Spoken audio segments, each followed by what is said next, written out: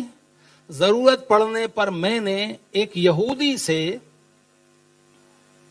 10 قرات جو ہیں وہ قرضے میں لیے. وعدہ یہ تھا کہ روزانہ میں آدھا ہاف جو ہے وہ پیمنٹ کر دوں گا. 10 دن تک میں پیمنٹ کرتا رہا. اس کے بعد جب 11ویں دن گیا تو یہودی وہاں پر نہیں ملا.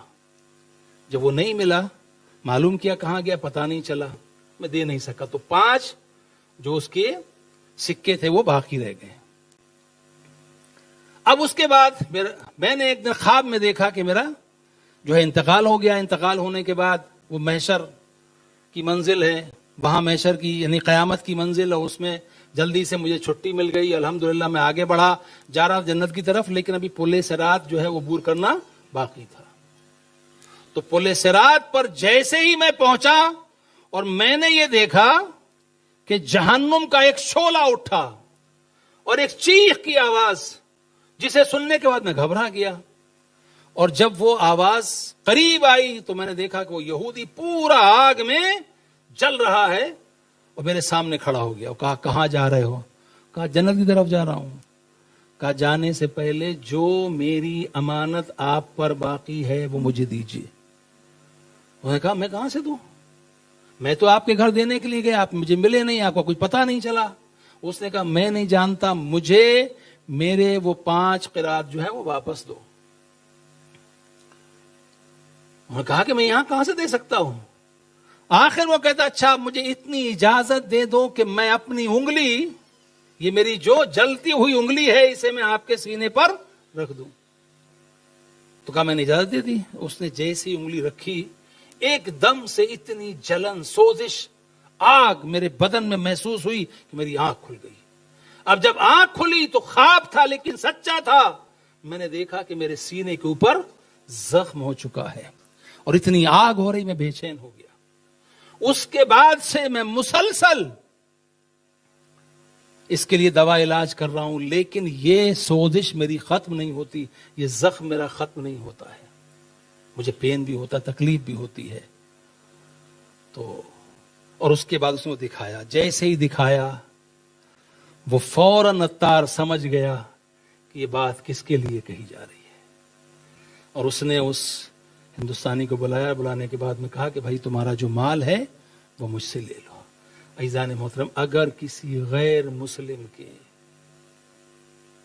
ہم نے جو امانت لی تھی, قرضہ لیا تھا, اس کو واپس نہیں کیا, تو یہاں پر یہ نہیں ہے کہ نہیں کس کا مال ہے, غیر مسلم کا حلال ہے. کچھ حلال نہیں ہے. اور سب سے بڑی بات یہ ہے کہ اگر ہم کوئی ایسا عمل کرتے ہیں تو اس سے ہمارا دین بھی بدنام ہوتا ہے. لہٰذا ہمارے معاملات جو ہے بہت بہتر ہونے چاہیے. امانت داری یہ مسلمانوں کی جو ہے پہچان ہونی چاہیے اور ہمیں اپنے بچوں کی تربیت کرنی چاہیے. ہم آج کربلا کا ذکر کر رہے ہیں. 2 محرم کی شب لگ گئی. 2 محرم کو امام حسین علیہ السلام وارد کربلا ہوئے تھے. اور آپ جانتے ہیں, ہم جانتے ہیں کہ امام علیہ السلام جب وہاں پہنچے ہیں اور امام علیہ السلام کا جو گھوڑا تھا, جو آپ کی سواری تھی, مرکب آپ کا وہاں پر ٹھہرا. روایتیں کہتی ہیں کہ امام علیہ السلام نے 7 سواریاں تبدیل کی, لیکن کوئی بھی گھوڑا آگے نہیں بڑھتا تھا. اس کے بعد امام علیہ السلام نے وہاں لوگوں کو بلا کے پوچھا اس مقام کو کیا کہتے ہیں. کسی نے کہا اسے غادریہ کہتے ہیں, کسی نے کہا اسے نینوا کہتے ہیں, کسی نے کہا شط فرات کہتے ہیں, کسی نے کہا اسے کرب و بلا کہتے ہیں. امام نے فرمایا اللہم اعوذ بک کرب و بلا, اے پروردگار میں تجھ سے کرب و بلا سے, کرب اور بلا سے تیری پناہ چاہتا ہوں. عزیزان محترم, اس کے بعد امام نے سب سے پہلا کام کیا کیا؟ حضرت عباس علیہ السلام سے کہا بھیا قافلے کو روک لو, ہماری منزل آ گئی ہے. لیکن پہلا کام یہ کیا کہ بنی اسد جو اس زمین کے اونر تھے, مالک تھے, ان کو بلایا. اور بلا کے پہلے امام علیہ السلام نے اس زمین کو خریدا. یعنی امام یہ بتا رہے تھے کہ جب تک ہم نے اس زمین کو خرید نہیں لیا اپنے خیمے بھی نصب نہیں کیے۔ عزیزان محترم، بس آپ رونے کے لیے آمادہ ہو گئے۔ امام حسین علیہ السلام نے زمین لی، اور زمین لینے کے بعد امام علیہ السلام نے وصیتیں کی ان سے۔ وصیت کیا کی؟ دیکھو ہم یہ زمین تم سے خرید رہے ہیں، لیکن ہم تمہیں واپس ہبہ کر رہے ہیں، ہم یہاں پر شہید کر دیے جائیں گے، ایک وصیت ہے تم سے، کچھ ہماری شرائط ہیں، کنڈیشنز ہیں۔ کہا کیا؟ کہ ایک تو ہماری وصیت یہ ہے کہ جب ہم کو شہید کر دیا جائے گا، اگر ہمارے لاشوں کو کوئی دفن کرنے والا نہ ہو تو تم ہمارے لاشوں کو دفن کر دینا، اور ایک کام اور کرنا کہ جب بھی کوئی ہمارا زائر ہماری زیارت کے لیے آئے تو اسے 3 دن تک اپنا مہمان رکھنا، اس کے کھانے کا انتظام کرنا۔ دیکھو ہمارا زائر پیاسا نہ رہے، میں کہوں گا اے میرے پیاسے امام، اے میرے امام جسے تڑپا تڑپا کے پیاسا ذبح کیا گیا، اے میرے مولا آپ کو اتنا خیال ہے کہ کوئی آپ کا زائر پیاسا نہ رہے؟ میرے مولا جب آپ کے سامنے سکینہ لتش کی صدایں بلند کر رہی ہوگی، ارے جب جھولے میں علی اصغر پیاسا ہوگا، اے میرے مولا آپ پر کیا گزر رہی ہوگی۔ ہاں عزادارو، اس کے بعد امام علیہ السلام نے بنی اسد کی عورتوں کو بلایا اور ان سے کہا دیکھو اگر حاکم کے خوف کی وجہ سے تمہارے مرد ہمارے جنازوں کو دفن نہ کریں تو تم دفن کر دینا۔ اس کے بعد بچوں کو بلایا، بچوں سے کہا اگر تمہارے والدین اس کام کو نہ کریں تو تم آنا اپنے چھوٹے چھوٹے ہاتھوں سے ہمارے لاشوں کے اوپر خاک ڈال دینا، ہمیں دفن کر دینا۔ عزادارو، امام حسین علیہ السلام کربلا میں امام علیہ السلام نے منزل کی، حضرت عباس علیہ السلام خیمے لگا رہے ہیں۔ عزادارو، روایت کہتی ہے کہ امام علیہ السلام نے جب زمین کربلا پر قدم رکھا تو پہلے وہاں کی مٹی کو اٹھایا، اور مٹی کو اٹھانے کے بعد اس خاک کو امام نے سونگھا، اور جب سونگھا تو اس میں اپنے خون کی بو محسوس کی۔ امام نے کہا ہم اپنی منزل پر آ گئے ہیں، اے بھیا عباس منزل آ چکی ہے، اب خیمے یہی نصب کر دو۔ آزادارو، شہزادی جناب زینب سلام اللہ علیہا جب سواری سے اتری، خیمے کے اندر قدم رکھا، جیسے ہی قدم رکھا، جب شہزادی نے زمین کربلا پہ قدم رکھا، غبار اٹھی، اٹھنے کے بعد شہزادی کے سر پر آئی۔ اس کے بعد جب شہزادی خیمے کے اندر گئی، جیسے ہی خیمے میں پہنچی تو کس ایسا لگا جیسے خیمے کے پیچھے کوئی بی بی رو رہی ہو۔ ارے اس آواز کو سنا جناب زینب بے چین ہو گئی، اور آپ نے وہاں کی خاک کو اٹھا کے سونگا۔ اب جب خاک کو سونگا اس میں امام حسین علیہ السلام کی خوشبو تھی، حسین کے خون کی خوشبو۔ ارے زینب مضطرب ہو گئی، امام حسین کو بلایا، بھیا یہ کس جگہ پر ٹھہر گئے؟ جیسے ہی میں نے زمین کربلا پہ قدم رکھا، خاک اٹھ کے میرے سر پر آ گئی۔ جب خیمے کے اندر گئی، ارے کسی بی بی کے رونے کی آواز محسوس کی۔ اے بھیا جب میں نے خاک کو سونگھا تو آپ کے خون کی بو آ رہی ہے، یہ بھیا کون سی زمین ہے؟ میں اتنا سننا تھا۔ امام نے فرمایا اے بہن زینب، تم نے آواز کو سنا لیکن آواز کو پہچانا نہیں۔ ارے رونے والی کوئی اور نہیں، ہماری اماں فاطمہ زہرا ہے۔ اے زینب، جب ہم نے مدینے کو چھوڑا، اماں نے بھی مدینہ چھوڑ دیا ہے۔ اے زینب، ہم اس زمین پر آ گئے جہاں ہمیں شہید کیا جائے گا۔ اے زینب، ہماری منزل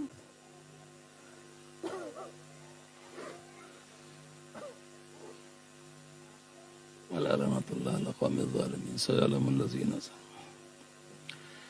الہی بحق الزہرا و ابیہا و بالہا و بنیہا۔ اے میرے معبود ہمارے ذکر کو قبول فرما، میرے معبود ہمارے مرحومین کی مغفرت فرما۔ دنیا بھر میں جہاں جہاں بھی محمد و آل محمد علیہ السلام کے چاہنے والے ہیں ان سب کی جان، مال، عزت و آبرو کی حفاظت فرما۔ جو بیمار ہیں انہیں شفائے کاملہ عاجلہ عطا فرما۔ میرے معبود ہماری ماں بہنوں بیٹیوں کی عزت و آبرو کی حفاظت فرما. میرے معبود ہم سب کے ایمان کی حفاظت فرما، خصوصاً ہمارے بچوں کے ایمان کی حفاظت فرما. میرے معبود جو بیمار ہیں امام سجاد علیہ السلام کے واسطے سے انہیں شفائے کاملہ عاجلہ عطا فرما.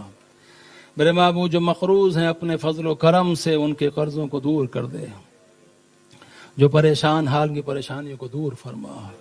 اے میرے معبود دنیا میں زیارت حسین اور آخرت میں شفاعت مولا حسین علیہ السلام نصیب فرما.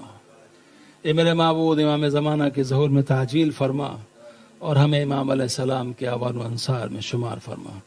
آمین رب العالمین بحق محمد و آلہ الطاہرین ماتم حسین.